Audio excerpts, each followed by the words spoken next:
February the 3rd, 2025, and I hope everybody's been having a great Monday so far today. I just finished filming a bunch of turkeys walking down this like power line that's back here on the side of my property. I'll probably throw a little segment of that in here at the end of the video just so you guys can check that out. And when I say like I'm talking about like 30 turkeys out there. I couldn't count exactly how many there were. They were like right over here on the side of my yard. My dogs were barking, and I came outside to see what in the world that they were raising so much Cain about. And then I saw the turkeys. They were like right on the side of our yard over here. And I just couldn't get a good angle to film them, so I had to like creep through the woods.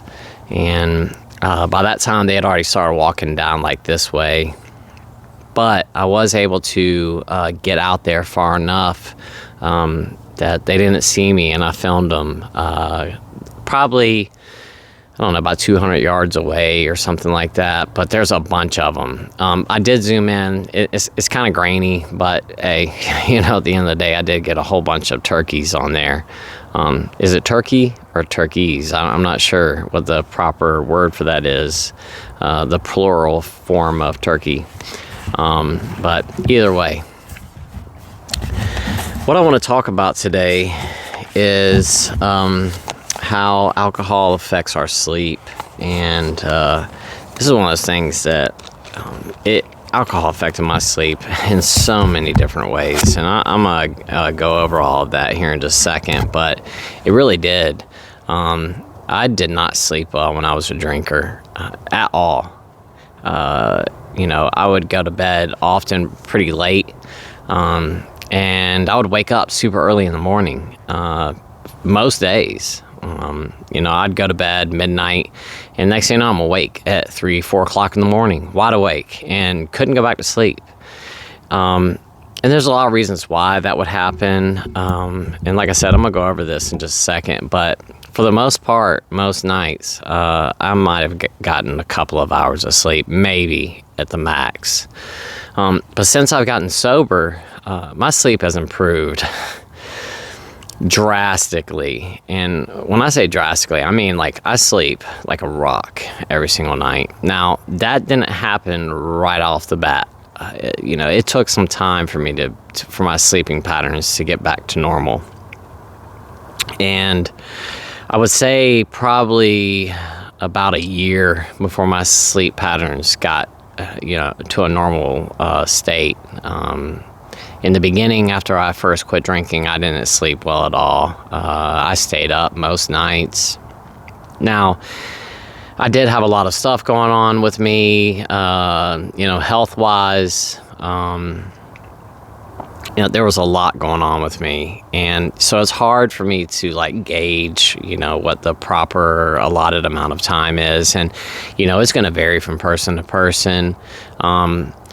But like I said, it's going to be hard for me to say, compare myself to other people because of all the issues that I had and still do have. But especially in the beginning, after I'd quit drinking, I did have a lot of health stuff going on. And then after a couple months of sobriety, I ended up back in the hospital again. And that second time going into the hospital, I was very, very, very, very ill. And then after I got out of the hospital, I had ascites, like super bad. My stomach, I looked like I was 10 months pregnant, skin and bones. And then I've got this humongous belly poking out. And I've spoken about this, but it caused a lot of pain. The ascites would push on my rib cage. And I've spoken about this as well, but I've broken most of my ribs, and especially right here in the front. So when that ascites was pushing on those ribs, it just caused me so much pain. It made it almost impossible to sleep at night. And the ascites makes it where you can't sleep on your side. And I'm a side sleeper. I've slept on my side, my whole life. I don't like sleeping on my back, but I had to adjust to sleeping on my back during that period of time. And it just made sleeping uncomfortable. It made it hard to breathe. just the ascites really disrupted my sleep. And so, I had June, July, August, September, almost the whole month of September, and then I ended up back in the hospital again, and then I got out of the hospital. I was in there for almost 3 weeks that time. I came home, had ascites all the way up through, basically through that January. And I had my first attempt at my TIPS procedure, came home, the ascites set in a week later, really, really bad again. It took me months to get it to come off. And then I had my second TIPS procedure in the June of that year as well. And then the ascites started to go away, which helped my sleep. So like I said, it's really hard for me to say, either way, like if I'm a normal person after quitting drinking or whatever, but it did take me quite some time. And I do think that my health and the problems I was having did attribute to, my sleep patterns not getting back to normal after a while. But like I said, today I want to talk about how alcohol affects our sleep. If I can get this notebook to stay open. But I want to talk about how alcohol affects our sleep, why it affects our sleep. And, today's another reason why to stay sober, especially if you've got some time, some sobriety under your belt, and your sleep patterns have gotten back to normal. If you go back to drinking again, it's going to disrupt your sleep all over again. And like I've said so many times, the cycle begins all over again. Then we get caught in that pattern. We go back to drinking. Time goes by. Often for me, it would be months or years until I would try to get sober again. And, the thing is, if you've gotten your sleep back to a normal pattern and you go back to drinking, you're going to have to go through the whole process of dealing with the withdrawal, dealing with that feeling of just being overall uncomfortable. It's just it's really going to affect your sleep in a negative way. Today's video is just another reason why to stay sober and why not to go back to that bottle all over again. It's just not worth it. I've made a lot of videos about reasons why not to go back to alcohol, and there are so many of them. I have talked about so many reasons why not to go back to alcohol. And, if you sit down and just get yourself a piece of paper and put on the top of it, reasons to drink, reasons not to drink, I will guarantee you that the reasons not to drink is going to be page after page. And the reasons to drink, you're probably going to have one or two reasons why. Just do it. It's a great exercise. And it really puts it into perspective why you want to stay sober. And take that piece of paper, tear it out of your notebook, carry it around with you. Put it in your wallet, put it in your purse, maybe take a picture of it, put it on your phone, something like that. Keep it with you wherever you go. And anytime you get that feeling like you want to have a drink, open it up. Remind yourself, these are the reasons why to stay sober, and these are the reasons to drink. Is it really worth going back to it? What are the positives? It might help relax you, help you out in some social situations. That's about it. Maybe it tastes good. But all the negatives that come along with it are just horrible. And one of them is the disruption in our sleep. And if we don't have proper sleep, our day is just crap. I mean, it really is. It just makes for a bad day. We're in a bad mood. We get emotional. We tend to get angry quicker. We'll just be in a funky mood. Because our sleep was disrupted the night before. Or if we've had weeks or months or years of disrupted sleep, I mean, it can really lead to you being like almost at the point of like having a psychotic break almost. And I know from experience, because when I don't get a proper sleep, especially after days of not getting proper sleep, I start getting like out there.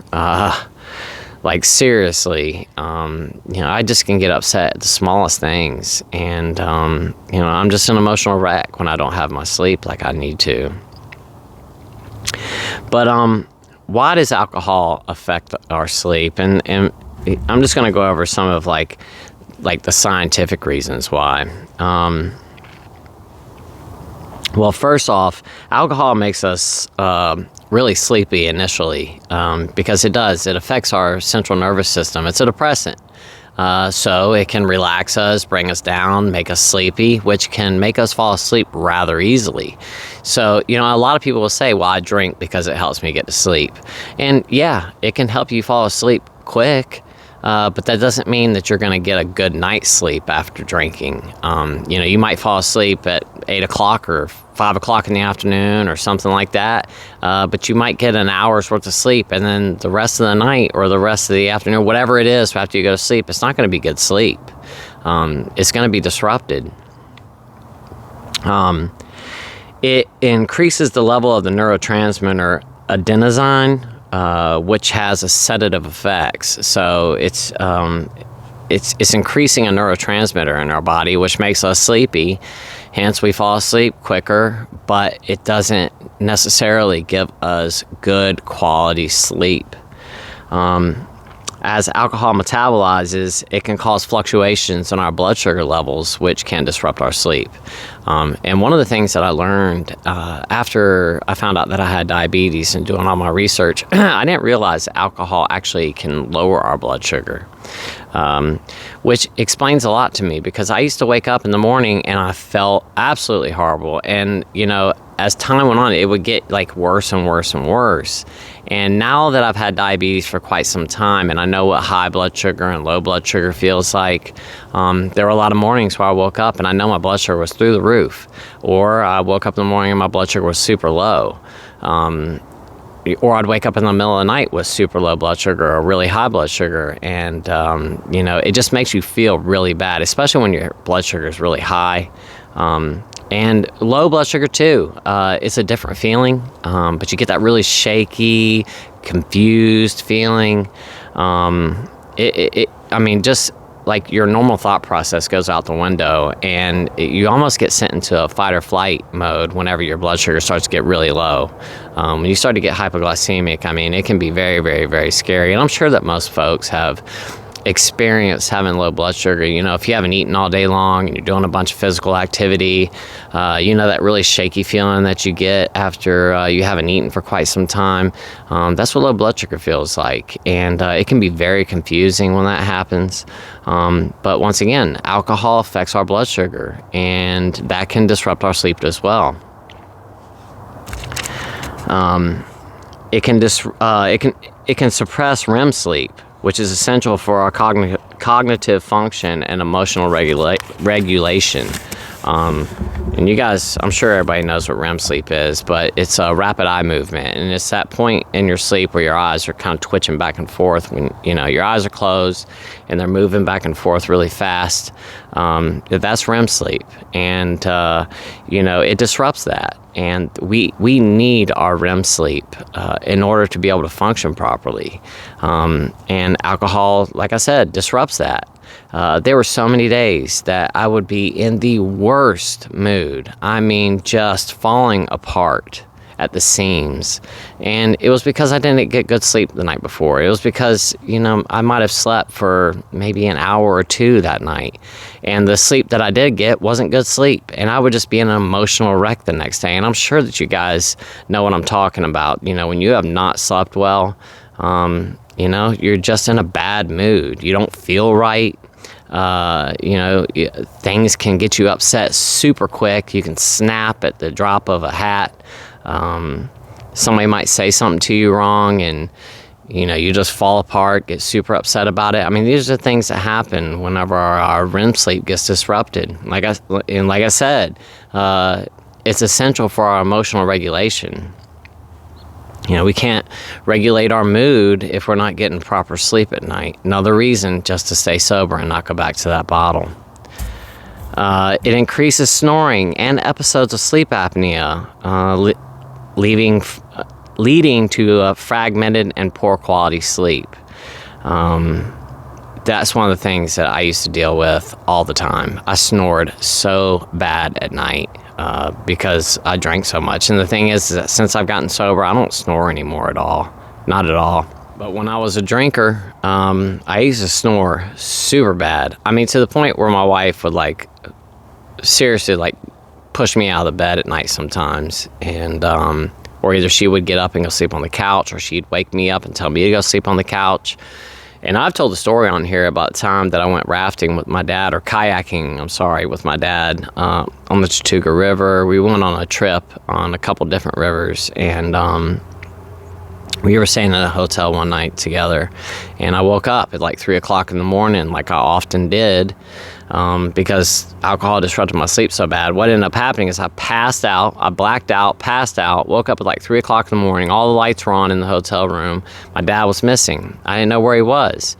I went looking all over this place for him, and eventually found him in his Jeep, sleeping.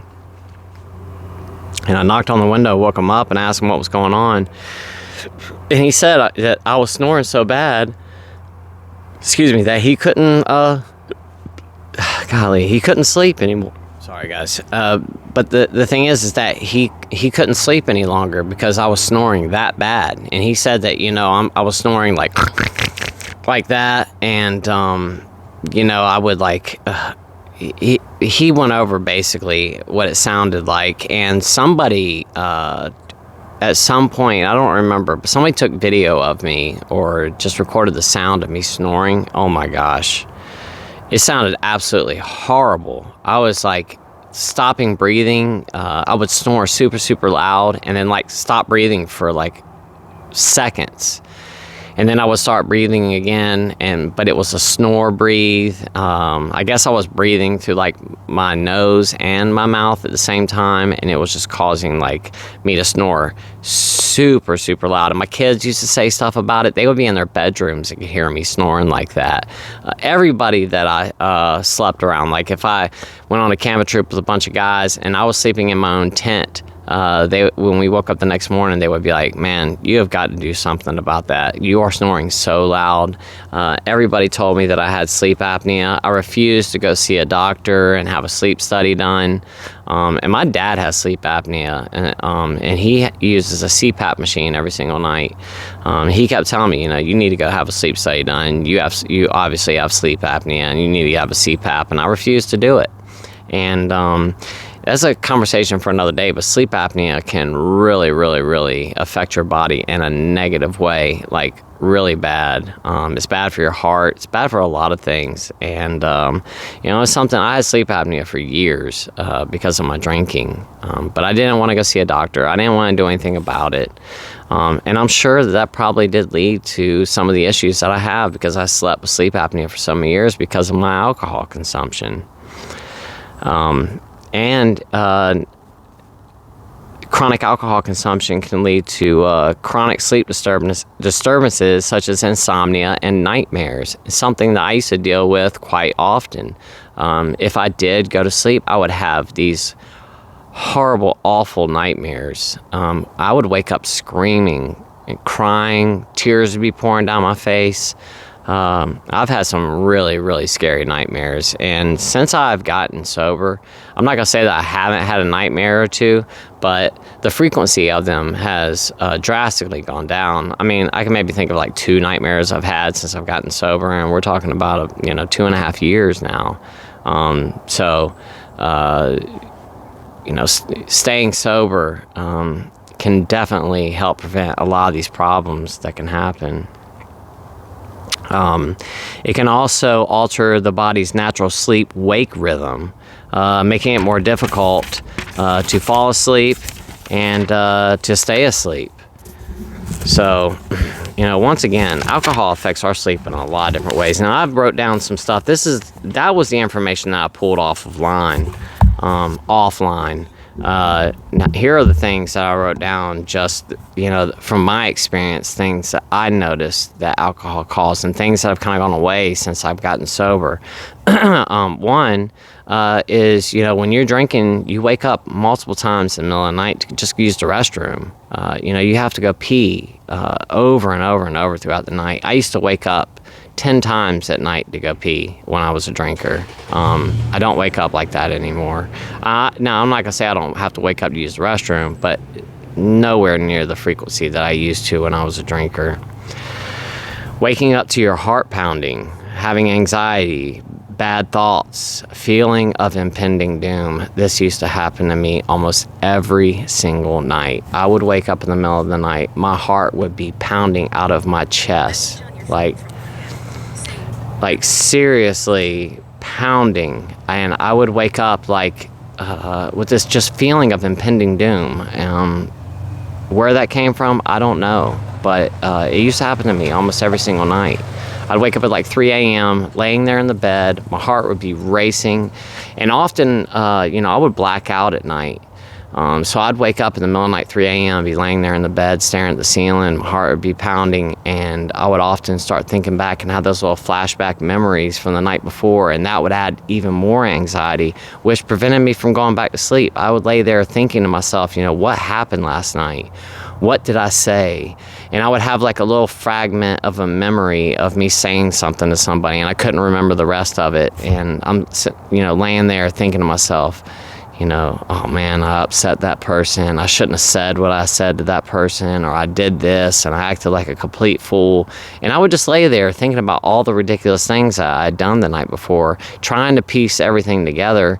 I often couldn't remember everything, I maybe 25% of it. And there would be all this these lost memories, things I couldn't remember. I knew that, I'd done something. I just couldn't remember what it was. And that's a horrible feeling to have when you can't remember what you said or did the night before. Just absolutely horrible.